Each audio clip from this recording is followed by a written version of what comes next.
The woman appeared at our front door on a Saturday morning, unannounced, composed, holding a printed document I couldn't read from the doorway, and introduced herself with the specific calm of someone who had rehearsed this moment as Jennifer Cole, a colleague of my husband Marcus from his previous workplace, and said that she was there because Marcus had made her a financial promise that she intended to collect on. I was holding a coffee mug. Marcus was upstairs. Our daughter was in the backyard. "I'm sorry," I said. "What kind of promise?" Jennifer held out the printed document. It was, she explained, a personal loan agreement. $48,000, purportedly signed by Marcus, promising repayment within 2 years, purportedly based on an informal arrangement they had made during a difficult period in her life. I took the document. I looked at Marcus's signature at the bottom. I looked at the date. 14 months ago, during a period when Marcus had been traveling frequently for work, when I had been, by extension, managing our household largely independently, when communication between us had been compressed and efficient rather than expansive. I said, very calmly, "Jennifer, could you give me 24 hours to discuss this with my husband?" She said yes. She left her number. I closed the door. I went upstairs.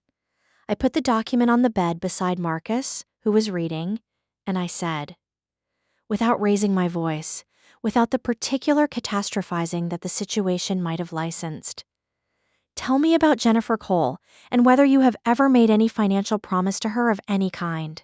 Before I tell you what Marcus said and what his text message history with Jennifer revealed when Sandra Perkins' digital forensics team examined it, tell me, where are you watching from right now? What time is it? I read every comment genuinely, and I want to know. And I want to be clear before we continue. This is a work of fiction, written for entertainment. The names, the people, the events. None of it is real, and any resemblance to anyone living is entirely coincidental. My name is Diana Harlow. I'm 33 years old, and for 8 years I've been married to a man named Marcus, a project manager at an engineering firm, organized, honest, in the specific way of someone for whom the truth is simply the default rather than a considered choice, and possessed of a memory for commitments and conversations that I had, across 8 years, come to think of as essentially perfect. Marcus looked at the document I put on the bed beside him. He read it. He read it again.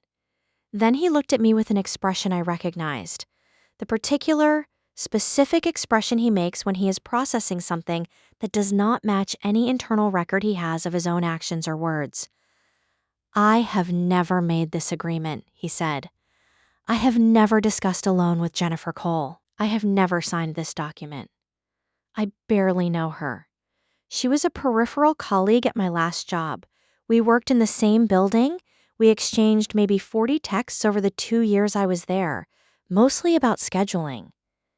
Diana, this signature," he held the document up, "is not my signature." I looked at the signature.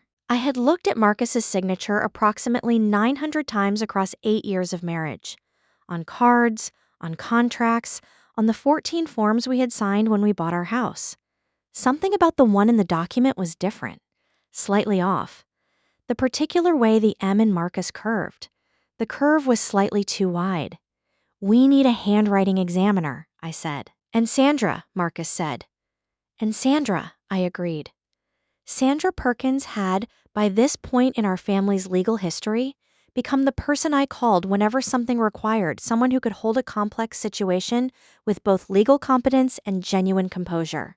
She did not, upon receiving the details of the Jennifer Cole situation, express surprise. She expressed, instead, the focused attention of someone who has heard enough fraud cases to know immediately what category they're looking at. She requested the complete text message history between Marcus and Jennifer from Marcus's phone. All 41 messages, spanning 2 years, exported in forensic format. She also requested a handwriting analysis comparing Marcus's authentic signature across verified documents to the signature on the loan agreement. The text message analysis came back first.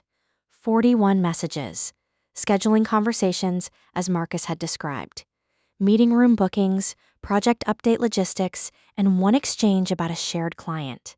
Nothing personal. Nothing financial. Nothing suggested any relationship beyond professional proximity. No message in which the word loan appeared, or money, or promise, or any formulation of financial discussion of any kind. The forensic handwriting analysis came back 4 days later. The analyst, a certified document examiner named Ruth Garland, who had been doing this work for 19 years, concluded in a written report that was both technically precise and entirely unambiguous that the signature on the loan agreement was not consistent with Marcus's authenticated signature samples. The M curve was the first discrepancy. There were 11 others. She forged it, Sandra told me, with characteristic directness. She forged it well enough to pass a quick look, but not well enough to pass analysis, which means either she didn't anticipate the analysis or she was counting on Marcus not contesting it. Jennifer was confronted, through Sandra's office, formally, in the presence of her own attorney, with the text message record and the handwriting analysis. Her attorney, upon reviewing the documentation, asked for a recess. The recess lasted approximately 40 minutes. When her attorney returned, he said, carefully, that his client had something she wanted to clarify, what Jennifer clarified. In the particular, compressed language of someone whose position has just collapsed and is trying to minimize the consequences, was that the loan agreement had been based on a misunderstanding, that Marcus had mentioned, in passing, during a difficult period at work, something that she had interpreted as an offer of support, that she had, in formalizing that understanding, perhaps overstated the specificity of the commitment. Sandra said, "Your client forged my client's signature on a legal document and presented it at his home as an enforceable agreement. The text record shows no financial discussion of any kind between them. This is not a misunderstanding." Jennifer was charged with fraud and forgery. She pleaded guilty to the forgery charge. The handwriting analysis left no viable defense on that point, and was sentenced to 2 years of probation and ordered to pay full legal fees incurred by Marcus and me in responding to the fraudulent claim. Marcus and I never fully established what Jennifer had actually hoped to accomplish, whether the $48,000 had been genuinely the goal, or whether the document was part of something more complicated that we simply never uncovered. We stopped trying to understand it at some point, because the trying was taking up space that wasn't worth the cost. What we know is this: Marcus had never made a promise. The signature was not his. The text messages said so, clearly, across 41 messages and 2 years. Some things are simply, documentably, not true. And sometimes the documentation is right there. Do you think Jennifer's 2-year probation was sufficient for forging a legal financial document and presenting it at someone's home? Or should the sentence have been harsher? Let me know in the comments.